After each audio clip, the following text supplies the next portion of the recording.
Hello, everybody. So this is part 3 of Leather Talk with Phil, who is an expert in leather. And in this, we're talking for about roughly an hour and 20 minutes, going really far in depth about leather, leather goods, and a lot of the misleading terminology and what the terms really mean so that you can get a better understanding of leather footwear industry. So I hope you enjoy it. And I do apologize, the video quality, especially on my side and audio, a couple spots are a little bit shaky, so please forgive me. All right, let's go. So do you want to do an intro, or should we do that later, or what do you want to do?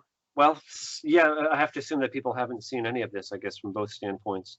So Yeah, it depends whether they're following you and they don't know me, or they're following me and they don't know you, or maybe they don't know either of us. yeah, So I guess I'll introduce you if that's okay, right? yeah. Sounds good. Um, Phil is probably the guy that knows the most about leather of anybody that I know, anyway.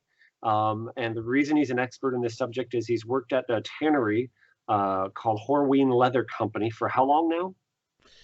Since 2006, so it's 14 years. Okay, and is it Almost. okay to say they are the premier leather tannery and one of the only places left in the world, let alone the U.S., that actually still produces shell cordovan, right?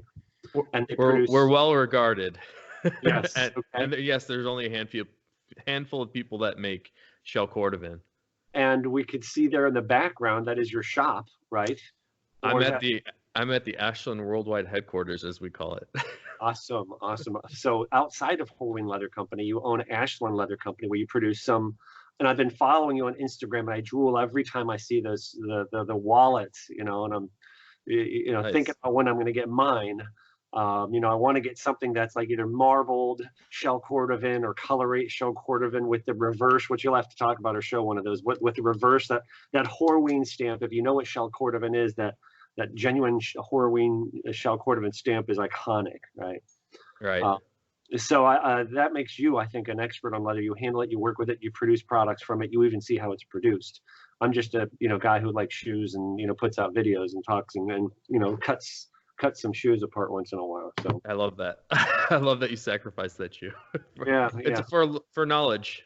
Well, what I figured was if you see the shoe, it's actually an Allen Edmonds shoe. I think I got it from a thrift store for like $8 or something. But if you actually see it, like who's gonna wear a shoe with a kilt this big on it, so this like screams 1970s to me, or maybe 80s. I don't know, it's like a golf shoe or something. I don't know what it was, but I figured it was a worthwhile sacrifice. But I think that stuff's coming back, actually. What really, was once cool is cool again. huh? Yeah, Yeah. right. I've seen it a lot, actually, the kilties. Wow, wow. Yeah, Anything with a kilt on it sells very poorly on eBay, I'll tell you that. So I believe you. people don't want them. So we were going to maybe first talk about some shoe construction, right? But also talk about, I have a list of leather terminology, which I was hoping. I've touched on some of these, but I'm going based on what I can read, and I consider you a better source, right? Should we talk about some of those terms? Right. I think you brought this question up to me in an email, and I love getting the questions about leather terminology because when you work in a tannery, you know what the real process is like, and it really bothers me when I read the marketing sort of spin words uh, that you're probably about to bring up. But I would Yep. love to talk about what the word is and what. I mean, I think you could give more of the perception of what top grain leather means, and I can tell you what it really means in like a tannery. And Uh-huh. I don't. I maybe we should just go into it, and you can just Yeah. go through the terms. Yeah. Well, maybe just start with probably one of the more common ones people would see, which is genuine leather.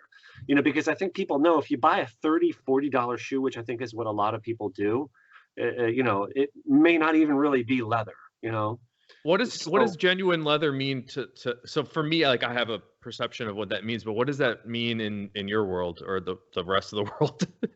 well, I think to people that don't know anything about shoes, that seems like, oh, that's a good thing. That's an elevated status. What my perception from what I've studied is that genuine leather is really just means it's not fake. It doesn't really mean it's a high quality because it could be, I know when leather is produced, I saw it at Horween when I visited Horween, leather is split, right? So Right. leather could be the bottom part, which is kind of, poor quality, right? Well, not necessarily the poor quality. There's actually really nice splits too, which is a good thing that you brought up.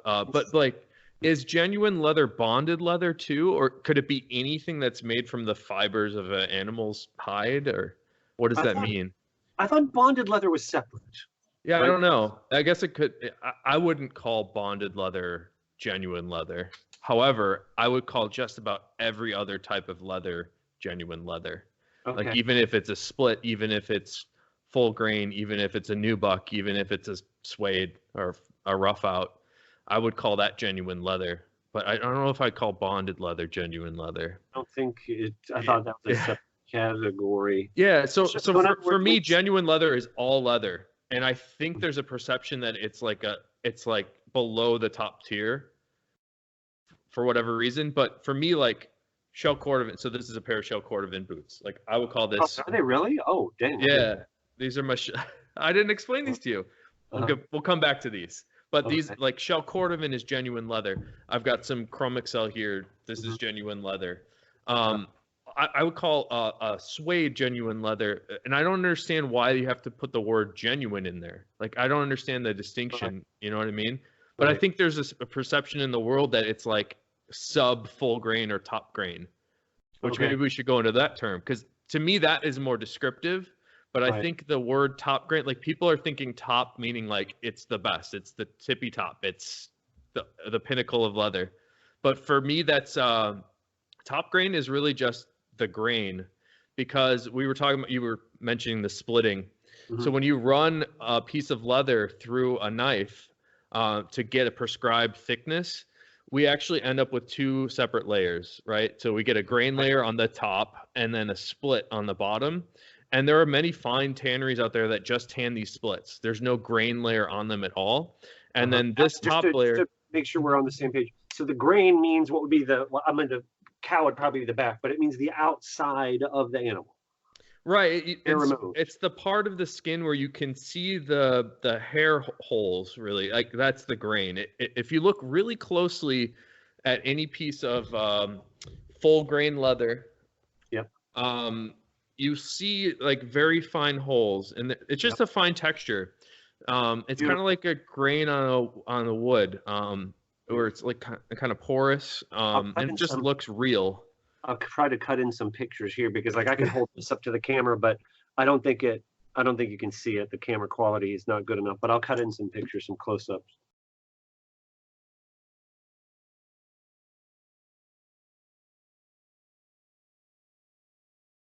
Right. So I mean, I feel like the word top grain is is is genuine leather, but it's top grain leather, and that means something different to me. So is that the perception for you? Top grain is like that's the best. Well, from what I learned, I knew top grain wasn't the best. I knew it's Okay. that, I knew it does come from the outside and generally therefore better, Okay. So I guess from What's what I've the learned, best? my understanding the best would be full grain aniline leather. Okay. So that's two terms in one there. So Right? let's put it this way. Genuine leather can be top grain leather, can also be aniline and full grain. So like those are all like they could be anything. So Right. it's But I guess if you were making a product out of full grain leather, you wouldn't back it down and call it, how do I say this? That's a more specific term that if your product qualifies for that, you'd be foolish to just refer to it as genuine leather, even though it is. I guess that's my perception. yeah, and I think that's where the crux of this whole thing is there's ways that the industry, the footwear industry maybe, has Uh, spun these terms to mean different things where they're misleading. And I think that's the important part here. So right, every leather is genuine leather, number right. one. Top grain leather could be anything. But full grain is very specific. So we could talk about full grain. Like for Okay. example, if full grain aniline is considered the best, Shell Cordovan is aniline, but it is not full grain. In fact, it's something like in a completely different world because Right. it's like a membrane. It's not a grain at all. It's And as an aside here, if anybody's watching this without watching Leather Talk 1 or 2, I would start with Leather Talk 1 or go back to it because there's a whole big section on Shell Cordovan that's really awesome in that.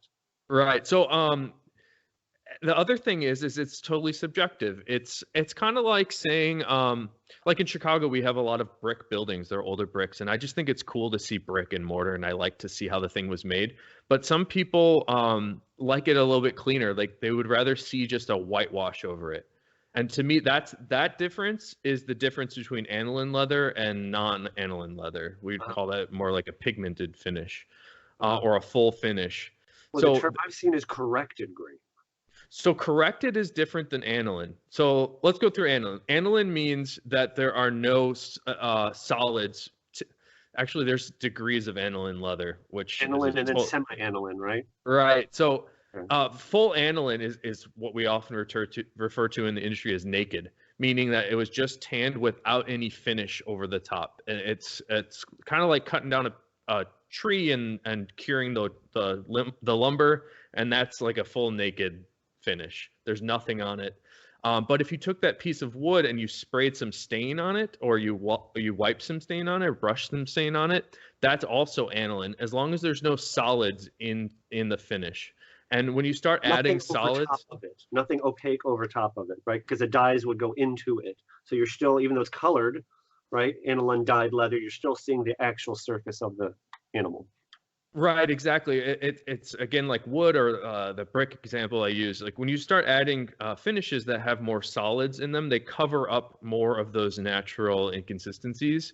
And actually, the solids in the finishes tend to fill in those grain holes, and it becomes less textured and less interesting looking in my mind. Yep. So aniline means basically no solid finishes on it. It's just stains. And then corrected grain versus full grain is a really good topic that we should cover too.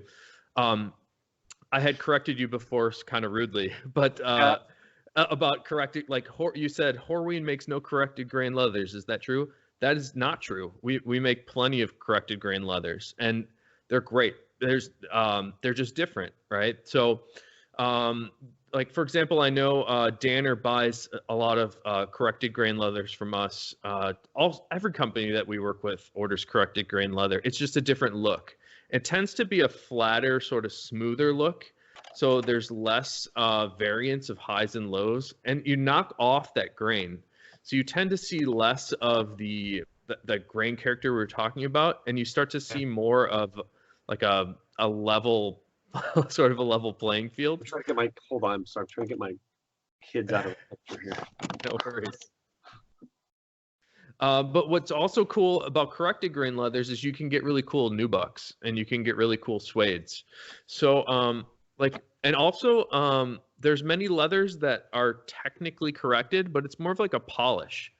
So actually I was just refinishing a table in my backyard, and I just it had it's like a cheap kind of wood outdoor table, and the finish, in the winter we left out the table, and the water from the snow and the ice got underneath the stains, and it sort of popped off the finish, and it's ugly. So I just sanded it all down, and that sanding would be the equivalent of correcting the grain of your leather. Okay. But if you've ever used really, really, really fine sandpaper, it doesn't act like a sanding. It acts more like a polish, and it sort of just like gives everything a nice sheen. And you can do that same thing for leather. So this is actually a piece of polished leather, and you can kind of just see how it has that nice flat sheen to it. Yeah. But it is not suede, and it's definitely not a Neubuck, even though it's been sanded a bit. Okay. You need a minute there? Yeah. No worries. But so what we're talking about, correcting grain. So go back to where you said that the finish popped off. Let's back up to that. Yeah. So I was refinishing this wood table in my backyard. The finish sort of came off it because the water got underneath and froze off that finish, and I had to sand it off. Anybody that's done woodwork has done something like this before, where you sand off the finish or strip off finish, and you got to refinish it. That sanding is the equivalent of correcting the grain. Now that's not making the wood worse, right? It's just sort of cleaning it up and leveling it out and making it more even. Isn't it removing the strongest part of the leather? No, because it's all in the fiber structure of the leather. It's in that sort of sandwich. There's a grain layer, and then there's this fiber layer where we've filled in the gaps between the fibers in our tanning process to bind all those fibers together. So the grain it's not necessarily strong. It's the whole sandwich of the leather that is strong. Mm-hmm. And what is typically put on top? Do you know? It depends on what you're making. So like if it's a naked leather, you're not putting anything on top. But there's often we will often we'll put down a stain coat, and then we put a binder coat and then a top coat. So it's kind of like a lacquer on a piece of wood. And that's called a finish system. The stain, the binder, and then the top coat is a system finish. Is it like a paint? Is it it doesn't soak into the leather, right? It goes on top. Yeah, well, the stain coat soaks in, Uh-huh. and then we have a binder, and the binder will bind between the stain layer and the top. It will hold the top on. It sort of grabs that whole system together. Like and the top coat, paint job on a car, like primer on a paint job on a car. No, it's not. It's not like a primer. I've never finished a car. But like if I was painting the walls in this room, I'd probably put down a primer.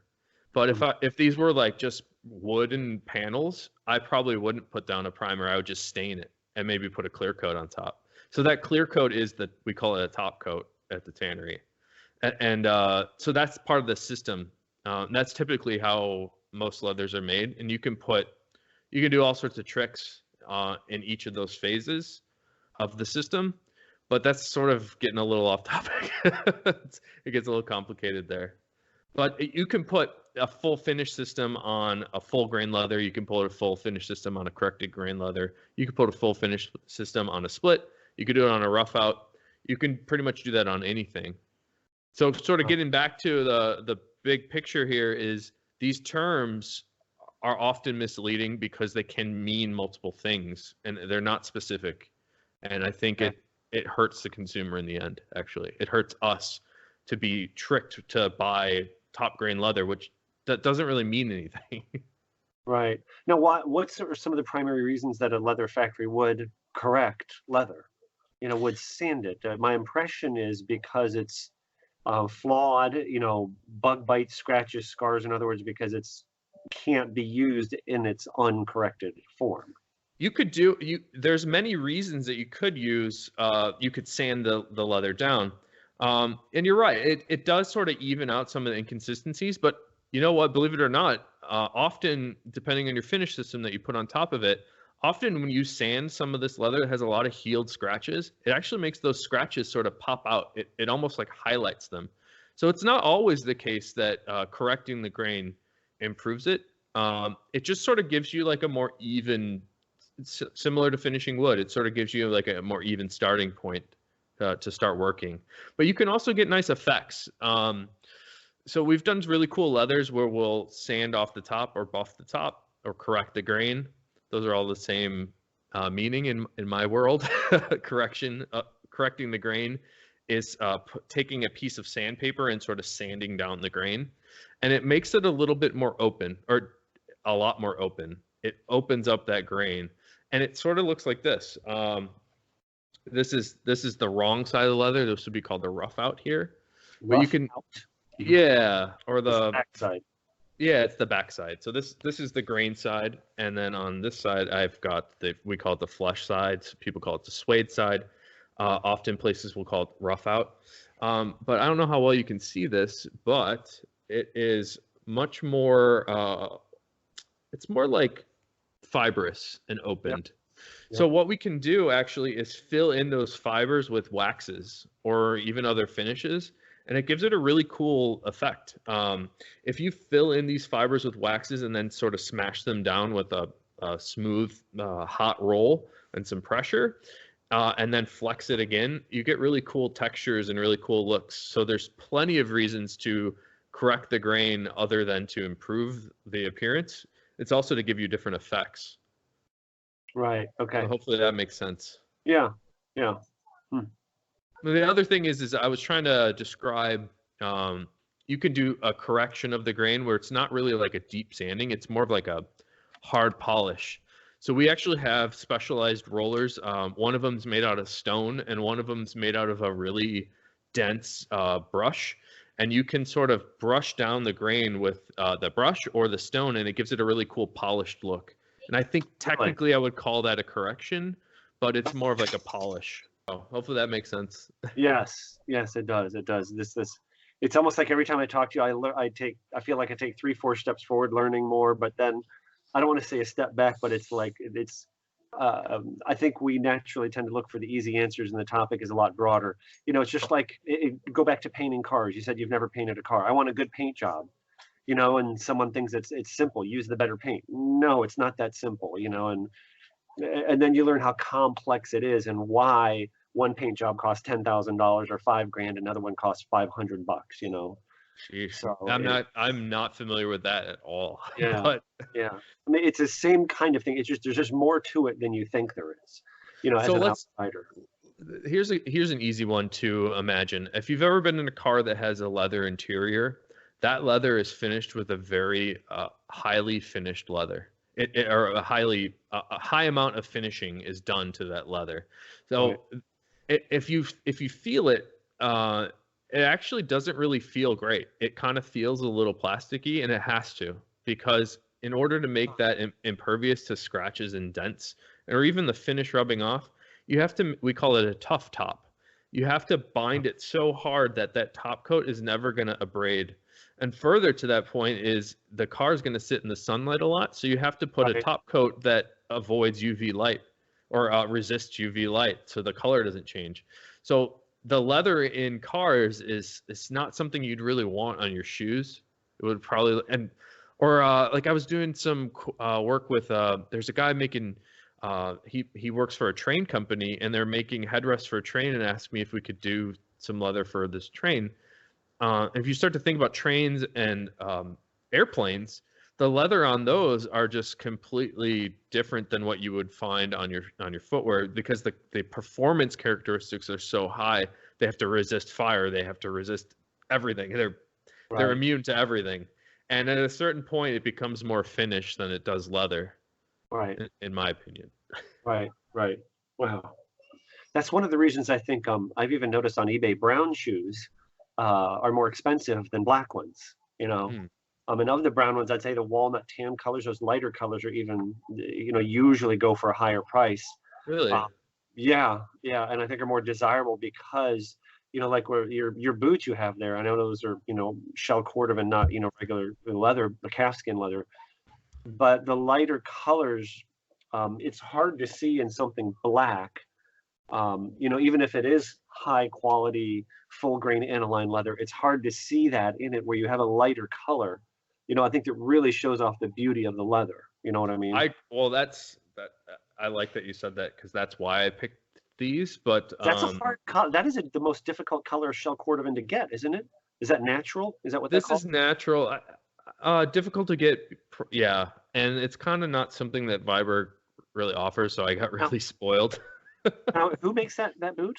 This is a Viberg. They're in British Columbia. We see the tag there on the tongue. I've never heard of that brand before. You should definitely check out Viberg. I think you'd be really into it. They do a lot of boots like this. Now, I have never heard of this brand before, okay? But I'm just going by what I know. Those are made of natural shell cordovan. Would it be a rude question to ask how much the full retail price on those is? You know what? I can give you a spitball estimate, because I don't think they actually. Again, I got hooked up with this one because Nick Horween, friend of mine. This is my first pair of shell footwear ever. I've never had a pair. Oh, right. Wow. I've been working in the tannery so long. Yeah. Well, they're awesome. But he had them specially made for me. Nick Horween's a friend of Brett Viberg, and I was asking Nick for his advice in getting some shell shoes. And Nick and I happened to share the same foot size. So I said, you know what, why don't you try these on? Because that has been my problem all this time, is I've never actually found a pair of shell shoes that fit me. Like I tried on the Daltons from Allen Edmonds, and they were just too narrow for me, even in their wide widths. They were like too short. Like my foot's gross. Like I've got sort of like a duck foot. It kind of goes out like this, and then maybe it is a high arch, but it's just sort of like this. And anyways, basically we just got Brett Viberg's suggestion on what to get, and I just picked out everything he suggested, including those the day-night soles and the brass eyelets, and I wanted natural shell, so and the speed hooks. Yep, he picked out all that. Show what a speed hook is. on a boot? Yeah, I kind of suck at them, but these are the speed hooks, or I don't know if are they called speed hooks or speed I think so. laces? Yeah, Both. because you can undo those and get the boot on and off real quick. I think didn't that evolve from combat? I wouldn't doubt it. I think so. The soldiers could get their boots on and off quickly. Yeah, I kind of struggle. Like when I wear these and I walk around or sit around them for maybe an hour, they start to get loose up here, Uh-huh. and I feel like I always have to retie them because they're Mm. like falling off. Now, So I don't know if that's I should just double knot them or something. if you were to have to purchase those, Yeah, I think they're over $1,000, which is crazy. I think they're like he sells something similar. I think they're like $1,100 or something like that. It's pretty wild. We kind of covered this in the leather talk. I think it was one. Could you talk about the cost of the raw material for that shell cordovan that Horween sells? Like we're not talking about a shoe. Oh yeah, just for the material. There's probably $500, $600 of leather in this, because these are big pieces of shell and there's a lot of it, especially on a boot. Now, is the front and the back? Could you put those on frame again? So, is there a seam on the middle of it? I see a seam down the back. Well, I wanted a plain toe. Okay, the side, can you go to the side shot? Straight on the side. Ah, okay. So you have quarters, and the vamp is split there. Can we see the instep? The inside? Yeah. No, not the inside of the instep. Spin it. I don't know what that means. Oh, the inside. Yeah. Okay, so those are still pretty sizable pieces of shell there. Because the shell cordovan, I saw the pieces aren't much bigger than my small monitor here. Yeah, I mean, like even the tongue on this is $50. So it's just a lot of leather. Just so the audience understands, what you're saying is there's about $500 worth of shell cordovan raw material there, right? Because was it $100 a square foot or something? That's right. It's roughly 10 times the price of other leather. I mean, it's in a different world. Yeah. And the people that aren't familiar with the shell cordovan, I actually have a piece here. Nice. So, and we have to show again how it doesn't break. Yeah, I learned that term while I was at Horween. This is actually something. This is a big one. But this is tell us where that comes from. This is the first time we've seen a whole shell.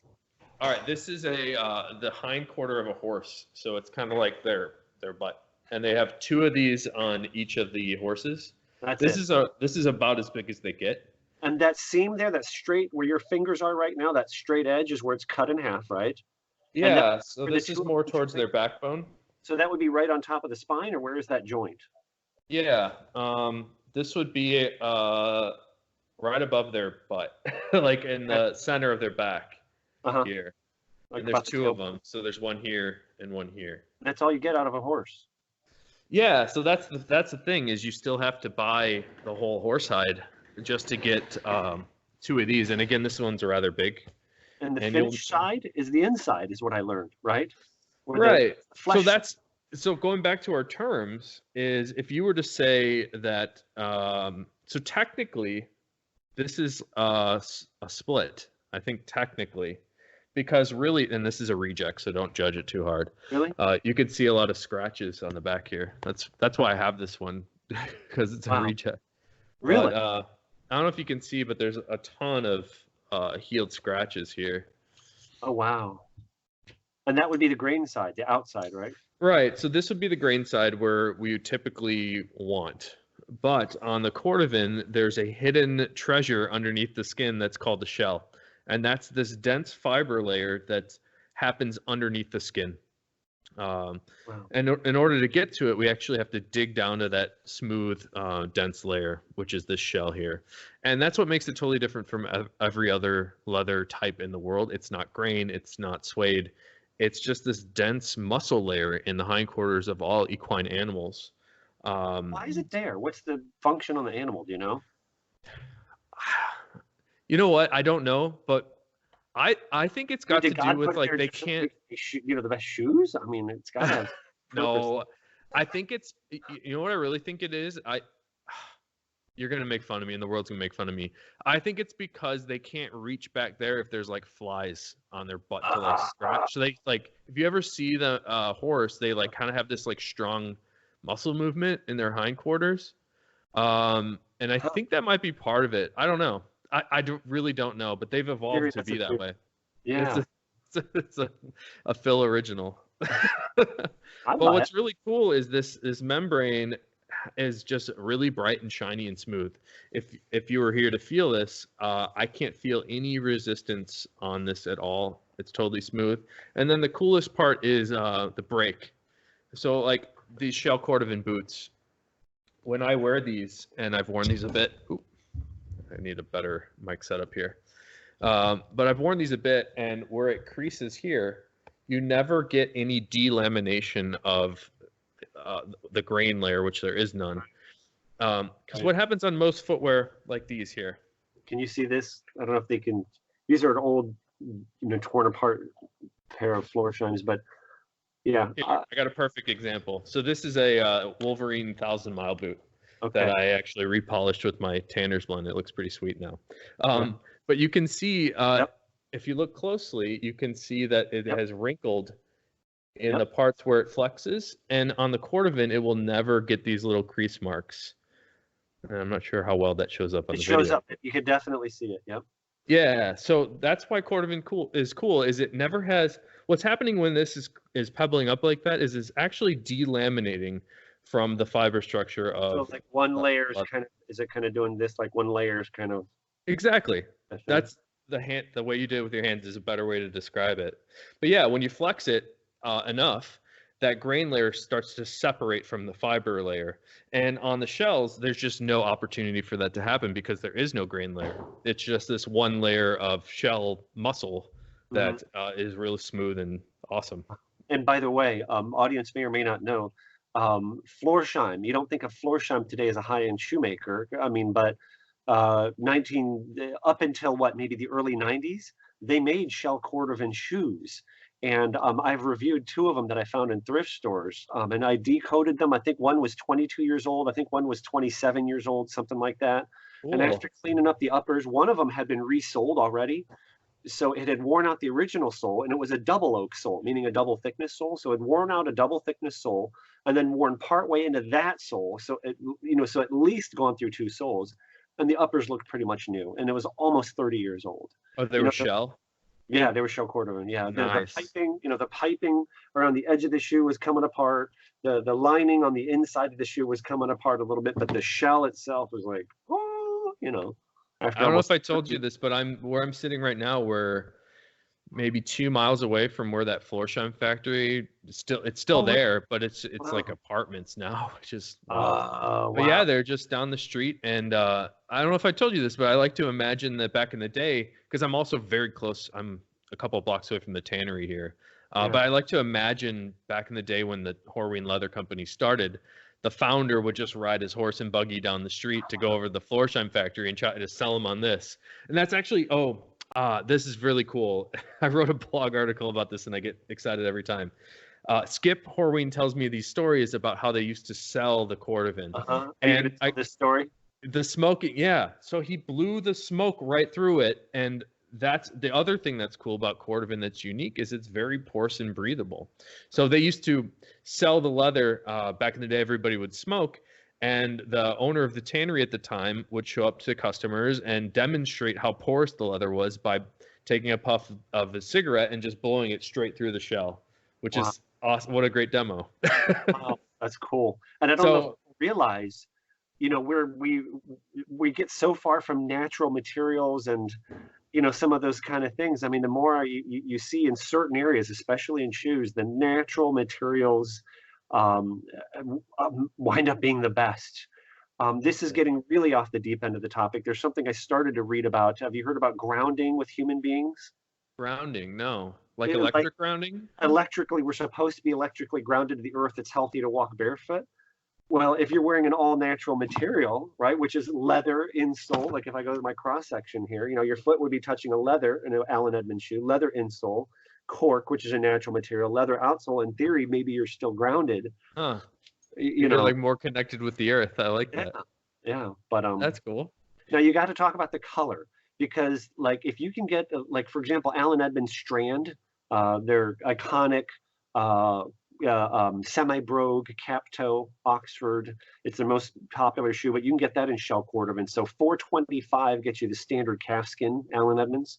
I think it's 695 to get the shell cordovan version. And Yeah. of those, the most rare is supposedly it's not like on the menu, but I have seen online on Styleform examples of natural shell cordovan. Really? It's like a special. I don't know. Could you explain that? Why? What's so I big deal wonder. about that shell? Well, it's just produced less. And the sad, like, it's not as exciting as it as you want it to be. But the sad story. So the real truth of it is that it's a supply and demand, or it's a demand thing. It's all demand side. So people don't tend to want their dress shoes in natural in this color. They Really? want like a black dress shoe, or they want like a burgundy dress shoe.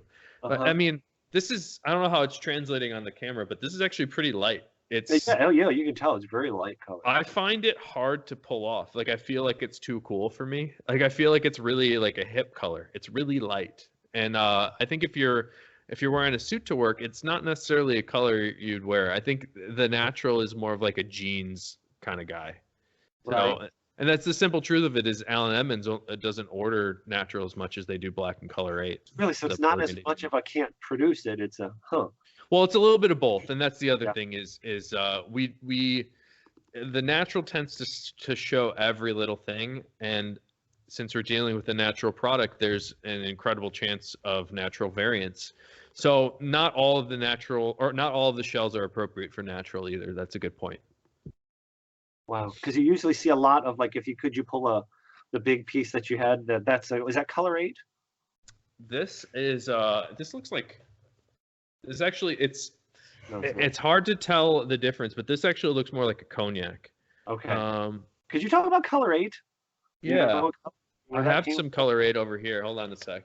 It's the only color that I think is used that you call by a number, and that's what that color is called. Is color 8. No, that's not true either. No? There's I'm looking at some color 4 right now too. Let me grab a bunch of different shell colors. Hold on a Okay. sec. All right. So the way that, did I ever explain to you why color 8's called color 8? No, it's about $2,000 worth of wallets right there, right? This is 200 plus 3, so that's 5, and then 3, so 8. Yeah, it's $1,100. It's a lot. It's a lot of money. Costs a lot of money to make these two. But so this is color 8, and Okay. this is sort of the classic Cordovan color. Mm-hmm. I'm not sure how well it translates, but it's In a real dark, life, it's it's a dark brown. They're definite red tone, right? Right. Would you fair And way to- actually, the inside of this is showing it pretty well, and Yeah. it's a really cool. brown? What's that? Pardon me? Can you put it next to the brown? Can you put it side by side with the brown? Yeah, here. The best way to look at it is from when you fold it. Uh-huh. So see how that has a little bit more like purpley? Yeah, it doesn't show up really well on the screen, but you know, and I've seen it in person, and it's a unique color. There you go. Yeah, you can see the red hue. Yeah, Right. there you go. Uh-huh. So this is cognac versus color 8. The cognac has a little bit more of like a yellowy undertone, where the color 8 has more of a purple. And Right. you know what? It's hard to tell unless you're looking at it side by side, so it's kind of irrelevant. But so color 8 has a really cool story for the name, and I don't think marketing was a thing back in 1905 when they first started making the Cordovan. So what they did to name their colors would they would just name them about how many parts they put in, or what was the number of the dye that they used. So it was color 8 dye, or maybe they used 8 stain coats to make this. So there's actually a color 4 and there's a color 2 as well. So color 2 would be 2 stain coats, color 4 would be 4, and color 8 is 8. So if you were and color 4 happens to be my favorite. It's, half the amount of this, which is, or maybe it's the amount of parts. I think it's like 8 parts of a certain dye and then 4 parts in 2. But the color 4 is more of like a brown. It's a lighter medium brown with a reddish undertone, where color 8 is like a burgundy. It's a dark brown with a hint of purple coming up from underneath. Mm-hmm. So that's really cool. And this is This is one of our best selling wallets. It's the full Shell Cordovan wallet. You got the stamp inside. Oh, there it is. Oh, that's so awesome. Little hidden secret. So these are great. But there's also like really crazy colors. Here's another classic. So black and color 8. This is black. Mm-hmm. Those are the standard colors that Allen Edmonds tends to offer in a lot of places, mainly because, again, that's just what's popular. But I got some really crazy stuff here. So this is something we have called marbled shell, and this is black marbled. Wow. So it looks greenish. Yeah. Yeah, I haven't done a great job explaining this, but the reason it looks greenish is the black dyes that we use are actually a green black. And I don't know if you've ever used different black dyes, but sometimes they're tinted towards blues or blacks or greens, or blues or purples or greens. There's different black dyes, but the black we use for the Cordovan is like a green black. And it just so happens that the inside is the wrong side of the shell. So you can really see how that green dye looks. The best way, it's hard to describe, but when we stain the Cordovan, after we apply these hand swab coats of finish, we actually dunk them in a tank of water to sort of level out those colors. And what happens is the water in that tank absorbs color from the stain coats. So the longer we've been on a run staining leather, the more dye that the bucket of water has accumulated. So that bucket of water actually stains the unintended side a little bit, which is why we get this sort of randomized versions of different colors. So from my perspective, top left is at the end of the batch, bottom right would be the beginning of the batch. Yeah, this is about as light as it gets, and I'd say this middle one here is about as dark as it gets. That's so cool. Yeah, it's fun. It's really interesting. I'm looking for a new suit, and that'll be something I do. A different video is, can I get what I would consider a high quality suit for under $300 to $400, which is a challenge, But anyway, one of the things I was just watching, what's his name, the Gentleman's Gazette, Raphael, I forget his name, but Gentleman's Gazette, he was just talking about like you turn up the collar on a suit coat. Yeah. One of the first places you look is for the stitching that attaches the collar to the body. And he showed the machine stitching, which is a very regular, even zigzag pattern. And then he showed one that's hand stitched and it's much finer and it's a little bit irregular. It goes along the irregularity. I think in this machine world, sometimes everything is pre-made, punched from a machine. And then when you see handwork, that's, it's like, have you heard the term when they make shoes, the clicker? Have you heard this term? Clicker?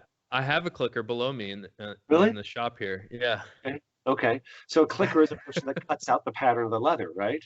It's a hydraulic press that stamps out cutting dyes. But it also refers to a person that does that by hand with a knife. When they let off, that knife makes a click because it's a curved knife. Click. So they're cutting click. Oh, I'm not familiar with that. Yeah, like there's a Gaziano and Girling. If you go to what's his name, Kirby Allison, the Hanger Project.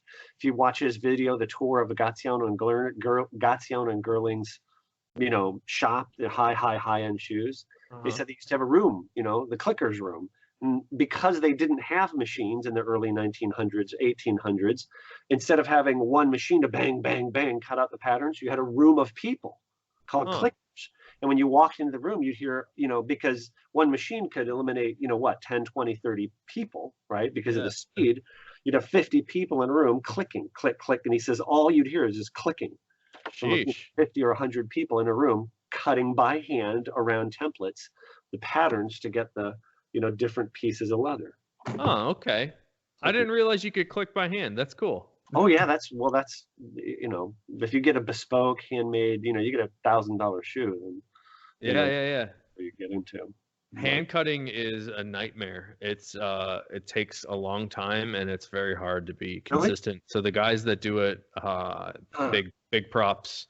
The other thing though is like in the leather world, there's a lot of people that say it's hand stitched. Which is misleading because you were saying about pre-cutting holes and stuff. A lot of these guys, which is totally fine, it doesn't make any difference, but they're actually pre-drilling the holes either in like a laser cutter, and then they're basically like lacing the leather together. So they call it hand stitched, but the traditional hand stitch, I have I don't know if you can, where is it? I have a stitching pony. There's like this thing that holds the leather that you sit on. It's called a stitching pony, and it holds the leather in place, and you actually have to use both hands to stitch between stitch through that leather, because it's a, what is it called? It's called a lock stitch. Oh, there's my pony right there. So the reason it's different than pre-drilling those holes is you're actually holding an awl, which is just a puncture tool, and you're holding two needles that are dull. So you puncture it, and then you put in the two needles through the sides and back through. And it's really, really, really, really, really hard to be consistent with the angles of your awl, which is why I don't think anybody does it. It's like, it's so hard to be consistent with a true hand stitch. So I think a lot of people these days will actually just pre-punch the holes and then just lace it. Right. If you really want to nerd out, like completely nerd out, this is when you know you've really gone off the deep end. Is like I used to spend time watching drag racing and stuff like that. Well, last weekend I spent time watching on Kirby Allison's channel, Hanger Project, the World Championships of Shoemaking and the World Championships of shoe polishing. And if you're into shoes, you've got to go to Kirby Allison's channel, YouTube channel, and look up the World Championships of Shoemaking. This year they had to make a brown brown wingtip Oxford. Wow. And Dan Wiegand is the guy, he makes bespoke shoes for, I believe it is Graziano and Girling. He's the bespoke shoemaker, and he won. You have to see his shoe. Yeah. You look at the shoe, like you immediately would look at it and say, no human could wear it. Like, in other words, like the narrowest shoe you could buy is like a quadruple A. It's like half the width of a quadruple A. It looks like a bird's claw. It's beautiful, but he hand stitched the entire upper, like by your definition. And he did it he said the upper, the leather, like around here, where the wingtips and everything are. He did 21 stitches per inch. Wow. The soles, I think he said 25 stitches per inch. It's insane. That's really fine work there. You got to link me that or something. I have so much to learn. That's a really good segue, because I have so much to learn about footwear, and I would love to watch that video. But I still owe you some chat here about leather, but maybe you could chat me up about the different types of welting. Like, why are there different types of welting, and what's the relevance of each type? Right. And I do have a video I'll link below here where I kind of showed this in detail as well with some diagrams. The difference, let's just start with a basic thing. I think the basic three types to talk about: bonded sole, Blake stitched, and Goodyear welted. Okay, so bonded, I've got a shoe over there. Bonded is pretty simple. Most of the low end shoes you're going to get today, especially if they're under $100 or under, the sole is going to be bonded on. It's just glued on. And usually it's going to be rubber. One of these? Yeah. You could tell. Yeah, like that. Yep. There's no like stitch through the bottom. See, it gets really tricky because today a lot of shoemakers, they're actually giving you shoes with fake welting on them. So they have stitching where the stitching doesn't do anything. It gets hard to tell, but let's keep it simple. So bonded is just glued on. The main advantage to it is it's inexpensive. The main disadvantage is the glue will often fail, number one. Number two, for all intents and purposes, when the sole wears out, you're going to throw the shoe away, And especially the heels are going to wear out way before the rest of the sole, I found out on a lot of shoes, So that's the bonded. Now this here, this is a Principe, one of my favorite shoes. It's like a woven, cool. Woven shoe. Now, if you look at this shoe, you look at the bottom, you can see the channel with the stitching in it, right? Yeah. Now here, this is covered with rubber, because of, you and I both live in. Okay, yep, you see the channel there. Now, right. Difference. If you flip your shoe over, okay, go to the outside here. Right. You get it in the light. Where yours, you see the stitching. Here you do not. Okay. What is that called? Now those are stitching, but in this shoe, can you see how far inboard the stitching is? Yeah. Okay. So this, I don't think I can show on camera. I'll try and cut in a picture, but if you were to, let me see if I can do this with my cell phone in a light. Okay. Now, I don't know if it's going to show up on camera. Can you see down in the shoe? Yes. Whoa, cool. Can you see the stitching? Yeah. You can see it there, right? Yep. Okay, so you can see in real life it's genuine, real stitching. That's, you're seeing these stitches Okay. enter the interior of the shoe. Get it? Yeah. So basically the Blake stitched, right? The sole is just stitched directly through the insole. Okay. That's Now, a Blake stitch. Blake stitch. So it's simpler. And if you look at the edge here, now granted, ignore this rubber piece that I put on. The leather sole, that's all you're seeing is just the leather sole. One piece of leather, Blake stitched to the interior. Technically speaking, here's the two disadvantages. Number one, there's a hole that goes from the sole to the interior of the shoe. Okay. You can just get water right through. You can get water that wicks through, right? I can't tell you that I've ever really experienced that, but then again, because of the Northeast Ohio winters, I tend to put the rubber oversoles on anyway and wear galoshes. Second thing, it could be an advantage or disadvantage. The sole tends to be thinner, sleeker, slimmer, like a lot of the Italian style of shoes, the European style of shoes where it does tend to be a slender, looking shoe, prefer that Blake stitched because the sole is much, more slender, much less obtrusive. It does not stick out past the upper. Yeah. Okay. Like this one is the opposite of that. It's like so far. Right. Okay. It's opposite of that. Now, if you wouldn't mind grabbing your indie boots, I saw them earlier, right? Yeah. Are they there? Yeah, right here.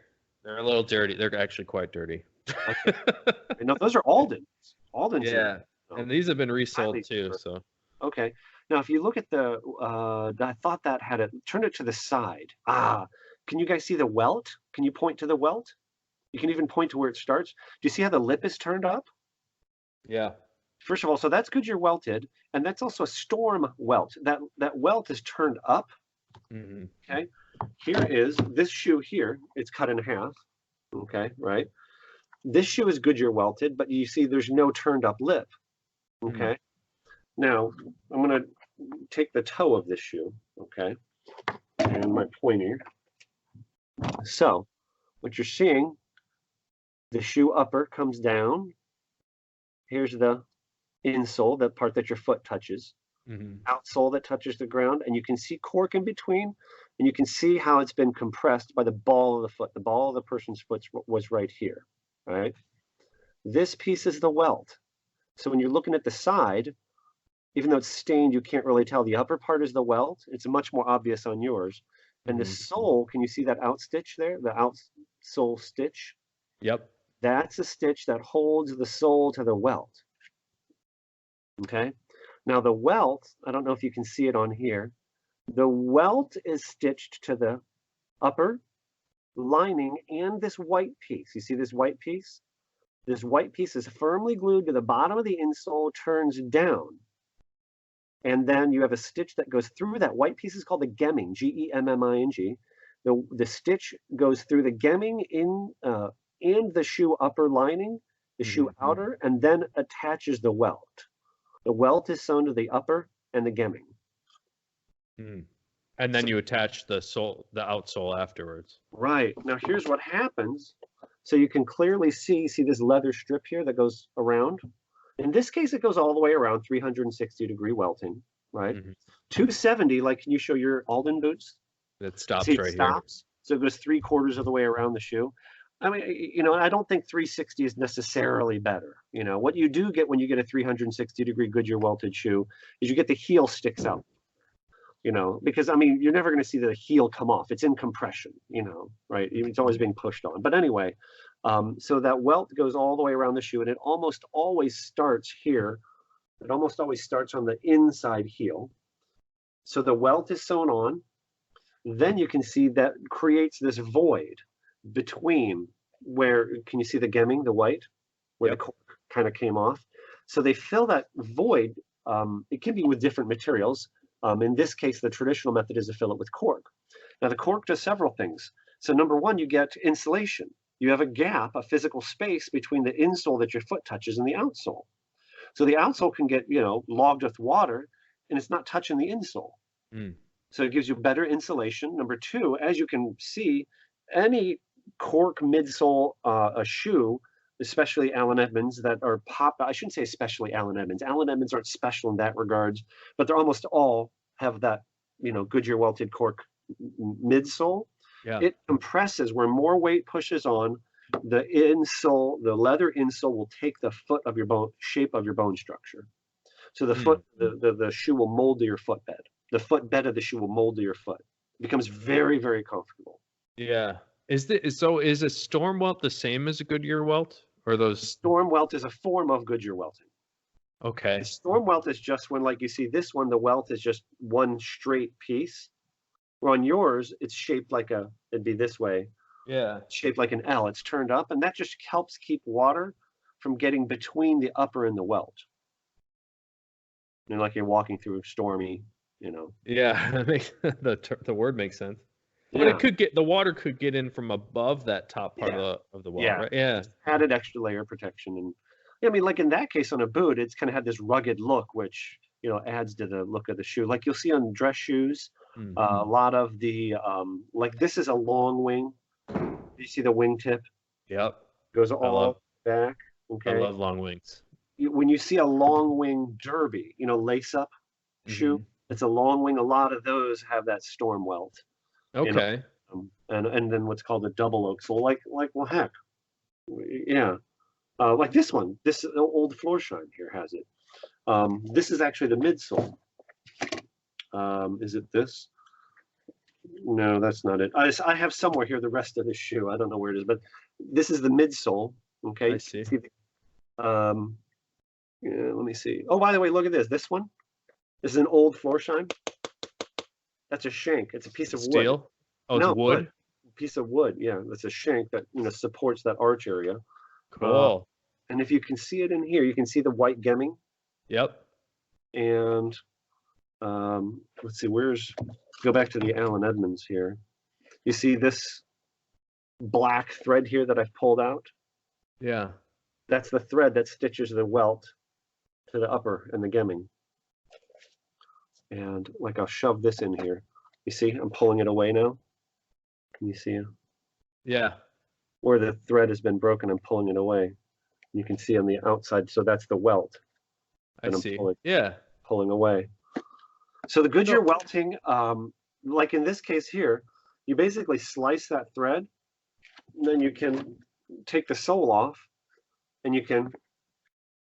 Can you resole? It's if I'm visualizing it properly, it seems like it would be hard to resole a Blake stitch. Does that sound correct? Yeah, my understanding. Well, I know this. You have to have a different machine, because when you do the Blake stitch, there's like the machine has an arm on it, and then the thread has to go through this arm on the machine. They have to stick it inside the shoe. So it takes a different machine than a regular outsole stitcher. It does take a special machine. Okay. So I don't know if every cobbler can. So I think it's more intrusive. Does that make sense? So the stitch down here. So by the way, I think Viberg, which is this boot, the company that makes this boot, is well known for making stitch downs. I think it's a cool look. Yeah, it's like definitely more. Stitch. Yeah, it's definitely more casual. Yeah. But this seems like a hybrid between the two, almost like. But there's another method that I'm not super familiar with. Like, let's look at this shoe here. Okay. So again, this is the same as this is the Florsheim shoe. This is basically the same as the Allen Edmonds I just showed, except it's a double oak sole. So again, it's over there. They put two soles on it. Can you see this was not touching the ground? If you actually look, can you see two rows of holes? It's hard to see in the camera. I believe you. That might be. This has two rows. Well, what they did, the reason there's two rows here is because this shoe is resoled. Okay. Yeah. The sole wore out. It was taken off. A new one was put on. They did not change the midsole. So when a new sole was attached, it left the holes from the original factory sole. Oh, I see. And a second set.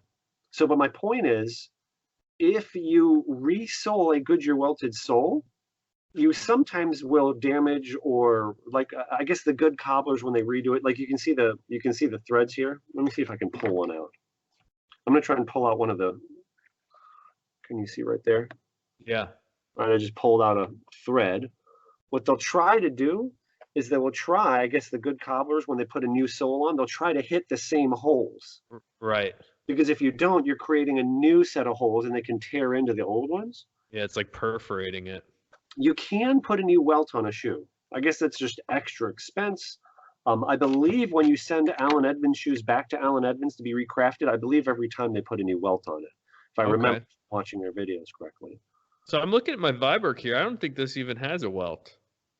Let me see. Yeah. I think it's just stitching the upper straight to the okay. I know where the midsole. Okay. So let's just say you take a shoe like this. Okay, Blake stitch on, but instead of Blake stitching an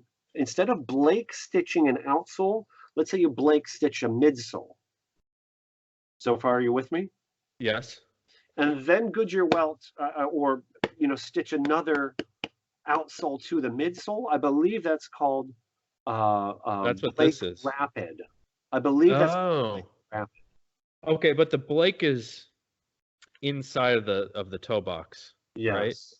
So maybe the stitch down is like the inverse of that, like where they're stitching it, because it looks like that's why there's 2 rows of stitching. It looks like they stitched the upper to the midsole. Could be. And then stitched it all to the outsole. Yeah, but that's an awesome sole construction because it's rubber. It's going to be impervious to water, which if you have a boot. Now, a Shell Cordovan light colored boot, I'm sure you're not wearing that to a construction site, but I don't know. I've avoided it, but I'm not trying to baby these, to be honest with you. Well, that to me is almost like, I don't know, like a GMC pickup truck with 22-inch wheels. If you know what I'm trying to say, and all the options. I love that analogy. Yeah, that's really what that is to me. With all the options and air conditioning and map lights and fold-down seats, it's like it's a fancy work boot that makes no sense for working in. Something like that. Yeah. But these indie boots were made to work in, so I wore these for years through the tanneries and put a new sole on them. But I like the Day Night a lot. Have you worn a Day Night sole? They're Day Night's brand. I've made that error. Day Night is actually brand. It's British. You can read it. Yeah. Yeah, they say right in the center there. Yeah, and you can tell because it's got that dimpled, those round dots. Yeah. So you can tell these are new, so I haven't really worn them. Right. And then actually these resold indies haven't been worn a lot either. All right, so I feel bad because I stole the show with my questions, but I really wanted to go through. So in summary, Blake stitch, I think, is a little simpler construction, probably a little bit less expensive to produce. You'll see a lot of high-quality Blake stitched shoes at the $300 full retail price point. It seems like the Goodyear welted ones come in a little higher than that. Slimmer, more compact design. Goodyear welted, a little chunkier. I think it's going to have better resistance to, walking on rough surfaces.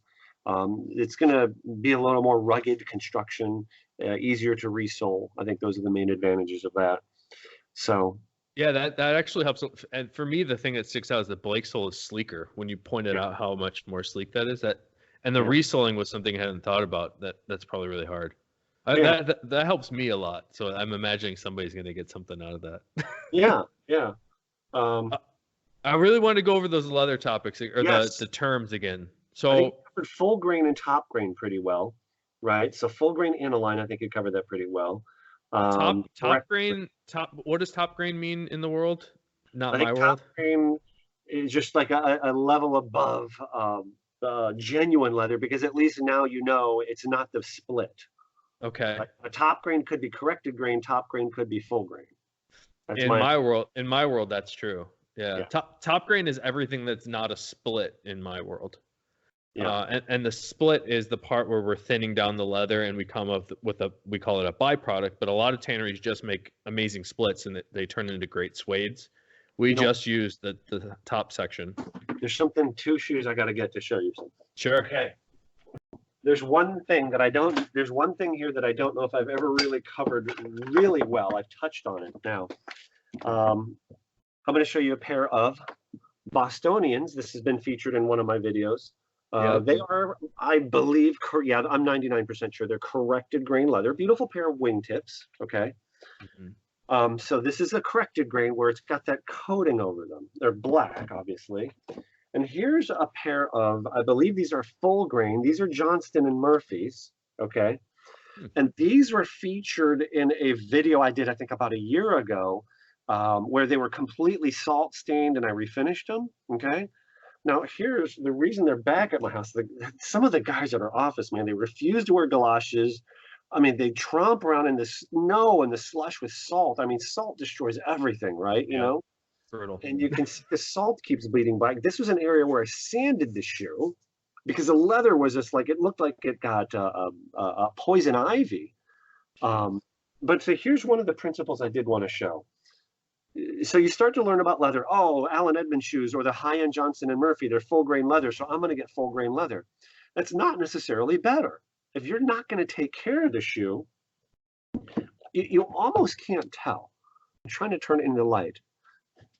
If you really look carefully, and again, this camera quality in Skype is not the best. There's an area here, like I'm Yeah. pointing to the border of it, where the leather is slightly raised. What I found is the corrected grain leather is more resistant to fluids penetrating the leather. See, I would caution just the terminology there, because I think you could make a full grain leather with a finish system, like we were describing earlier, that would repel water. Yeah. Or, Uh-huh.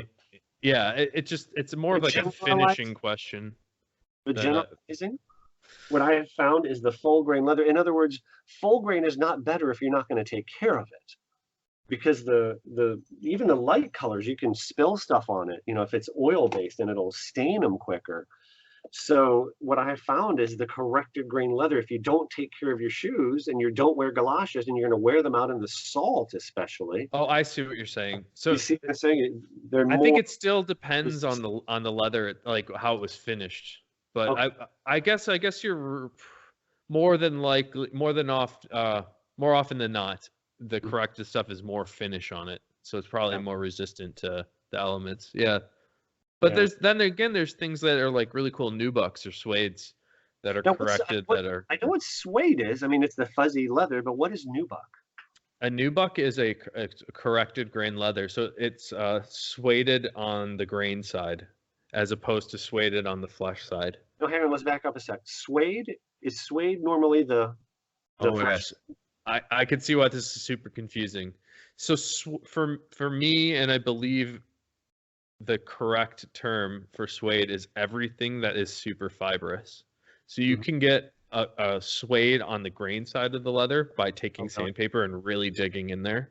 But you can also dig in a little less and get something called a Neubuck, where it's just velvety, whereas a suede is like very open. And if you flip the leather upside down and sand the back side of the leather, you can get a suede on that side. And then if you take that split, the bottom layer of separate from the grain, you can actually finish that split into really beautiful suedes.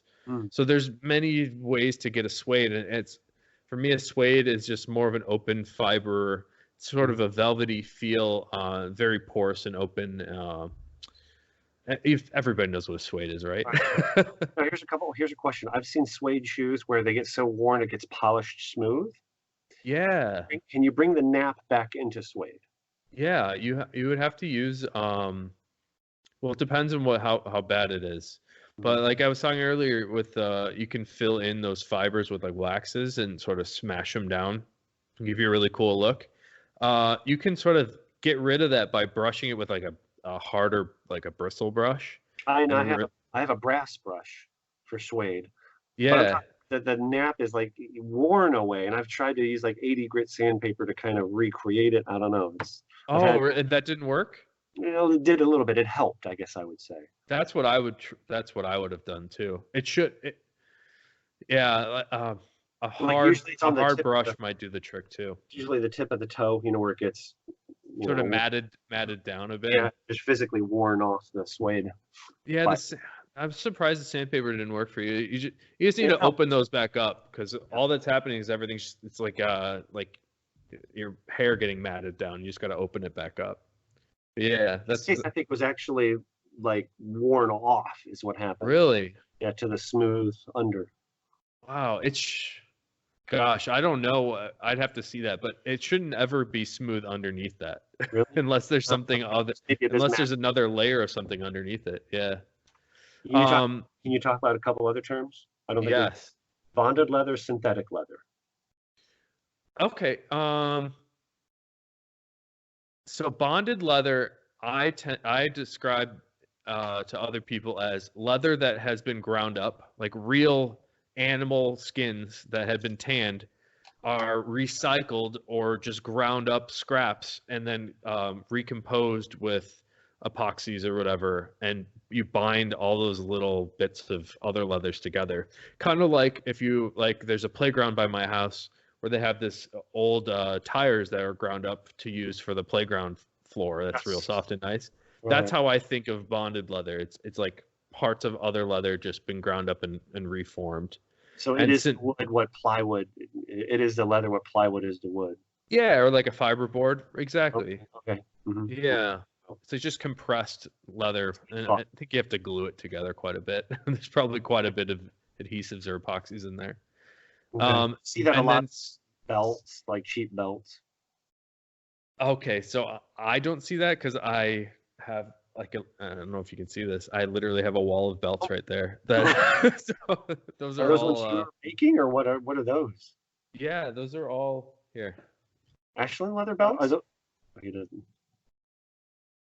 I'm super spoiled and snobby, I suppose. Are those Ashland belts? Yeah, these are Ashland belts. Oh wow. But you can see, like, this is a honking thick piece of leather. I actually have a weight gauge here. I say all the other ones I've seen are 2 pieces, front and back. Yeah, so this is a gauge that measures thickness. So it's coming in at 9 ounces, which is 3 3/4 millimeter. So that's pretty thick, and you can see that it's hang on a second. Ounces usually refers to a weight, but in the leather it measures a thickness, right? Yeah. Because this, that's pretty cool. See if that'll focus on it. You back off. Not. Yeah, this is because that's different than iron, right? Because iron is also a thickness, 10, 11 iron. You know what? I don't know. I'm not familiar with iron. Yeah, I think iron is 40 thousandths. Like you see a lot of leather shoes, it'll say 10/11, and like 10 iron, 11 iron. Okay. It's crazy because leather goes back to, hundreds of years ago, obviously.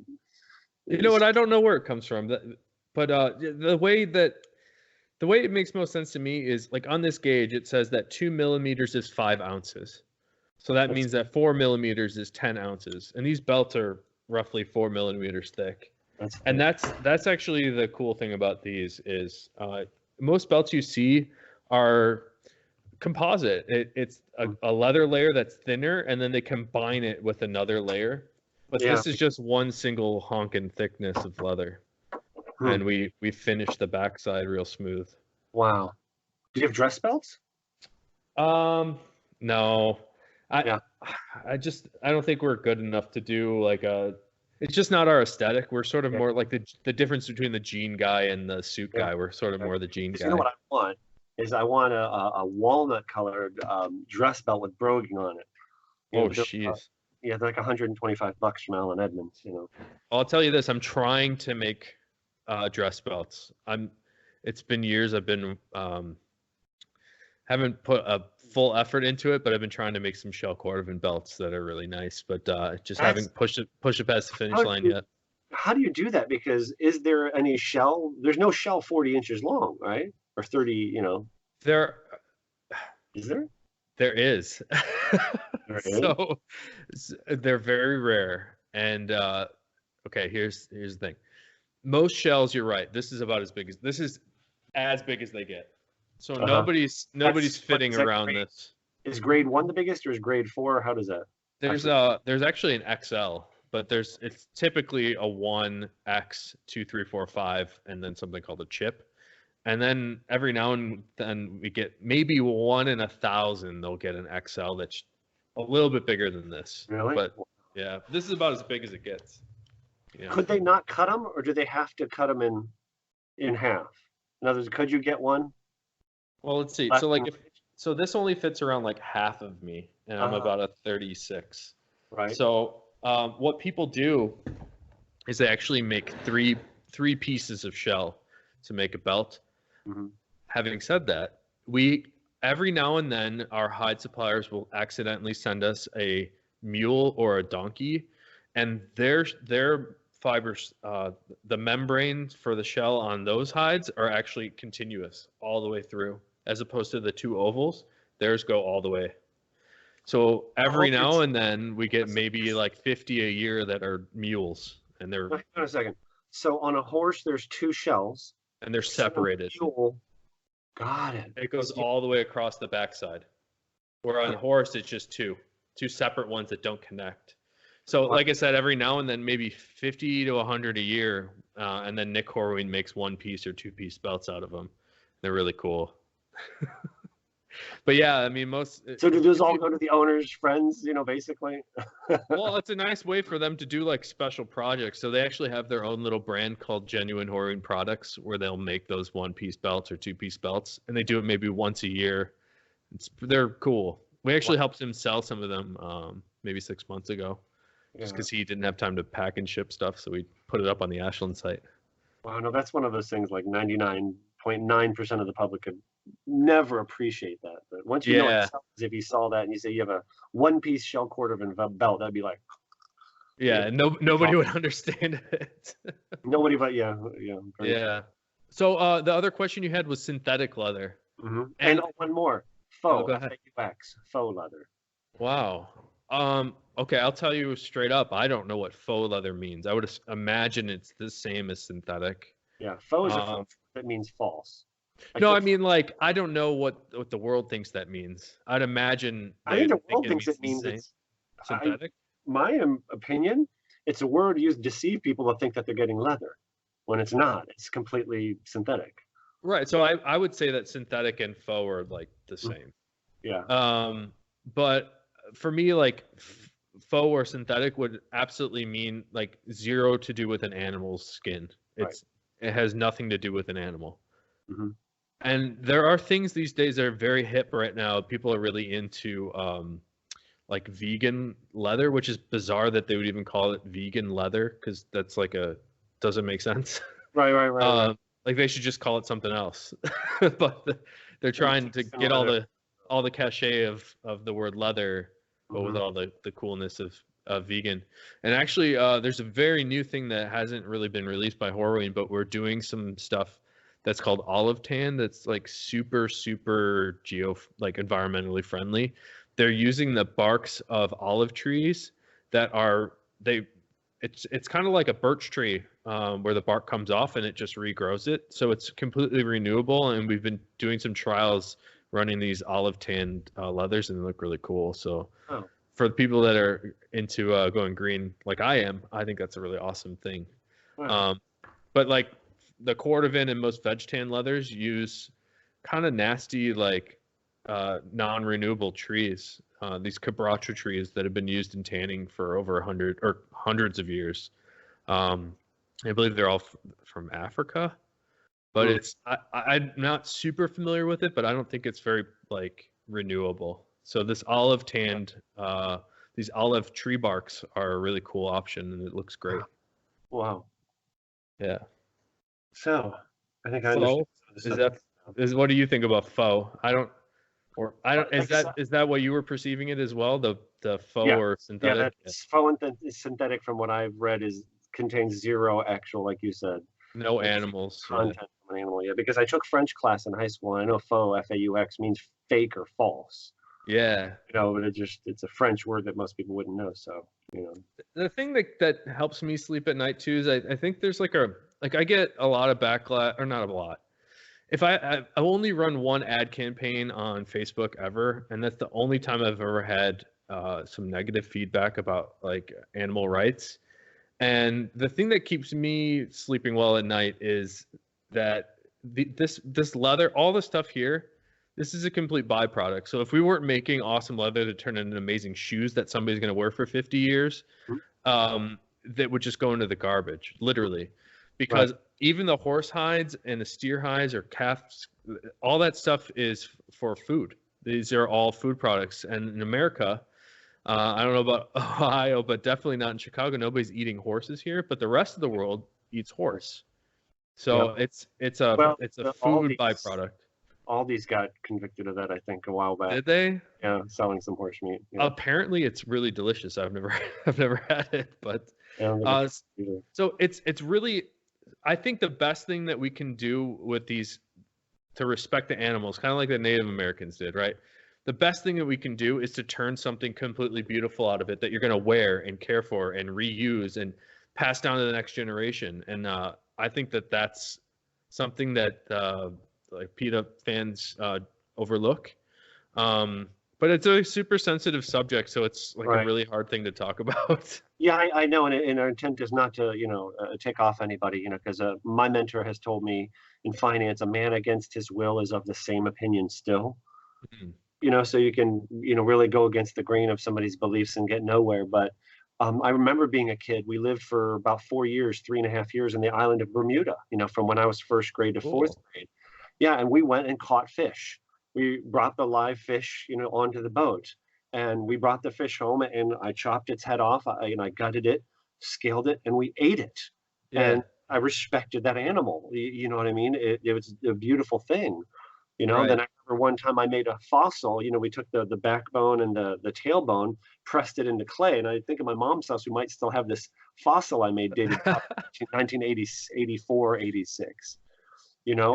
And like I said, it's not about, hey, let's go slaughter some cows. No, I mean, we honor, and are thankful for that animal giving its life, and and the different. Like I was just reading about this. Have you heard of Neat's foot oil? Neat's foot, Neats foot. A lot of the leather in this room has been treated with Neat's foot oil, and it's pretty crazy. It's actually made from the shin bones of the animal. Yeah, and I guess neat was an old word for a cow or something like that. It's like, anyway. Yeah, they're using the more experience I have in the leather world, the more I realize that every single part of the animal is used for something. Right? And it's amazing. It's valuable, and I think that's great. I think it's cool that we actually use it all. Right. I think it's really cool. Right. Wow. I don't know how long this video was though, so it's. Oh, we got an hour and 23 minutes. I think we need to do more maybe another time, but I think this is good length, right? Yeah. This is well, we'll see. Yeah, this is what I've noticed is the Leather Talk 1 and 2 have gotten less views. But I think the people that view them are more hardcore, and they're like, whoa, I've never gotten this information before, so it's a little more polar, I guess I would say. Yeah. Yeah, this is good stuff. So, you know what I'd really like to do? I don't know if you'll ever be around Chicago, and I've had this idea for a while. Like, I really want to walk around the tannery with my iPhone and like have somebody ask questions about. Because I've given these tours and I've never recorded it. Yeah. But it'd be really cool to sort of do like a tiny series of, maybe 5-10 minute videos or something of each section of the process. Because it'd be cool, because I've just seen it too much. It'd be cool to have somebody that say like, what's going on here? Or why are you doing that? The law of the familiar is kicked in for you, so yeah, it doesn't seem unusual. Absolutely. Yeah, we should do that sometime. I'd love to see that. I only got to see the finishing area. I didn't get to see the tannery part. Yeah. I got to see the area after things, I didn't get to see any liquid processing. Yeah, we should do that if you're ever around. Yeah, that would be awesome. Okay. Do you got anything else for me? No, not for today, man. Wow. So, yeah, it's been